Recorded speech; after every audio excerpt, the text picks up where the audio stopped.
எப்பவுமே ஆண்டவர்களை சந்தோஷமா இருக்கணும்.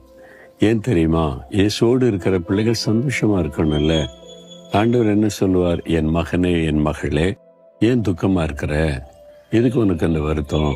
அப்பனா உங்களோட இருக்கிறன்றது அர்த்தமே இல்லாம போயிருமே. சந்தோஷமா இருக்கணும். ஓகே, உன் கவலையை என்கிட்ட கொடுத்துரு, உன் பிரச்சனையை என்கிட்ட தந்துரு, நான் பார்த்துக்கிறேன். நீ எதுக்கு ஒரி பண்ணிக்கிட்டு இருக்கிற? நான் உனக்கு தகப்பனா இல்லையா? உனக்காக மறிச்சு உயிரோடு எழுந்தல்ல. என் கையில் தழும்புகள்லாம் பாரு, காயத்தை பாரு, உனக்காகத்தானே. உன் மேல இவ்வளவு பாசம் வச்சிருக்கிறேன். என் துக்கமா இருந்தா என்னால தாங்கிக் கொள்ள முடியாது. நீ துக்கப்படாத, நான் உனக்கு இருக்கிறேன்னு சொல்லி ஆண்டவர் சொல்றார். நீங்க படிச்சுக்கிட்டீங்களா? படிப்பில மேன்மைப்படுத்துவார். வேலை செய்றீங்களா? வேலையில மேன்மைப்படுத்துவார்.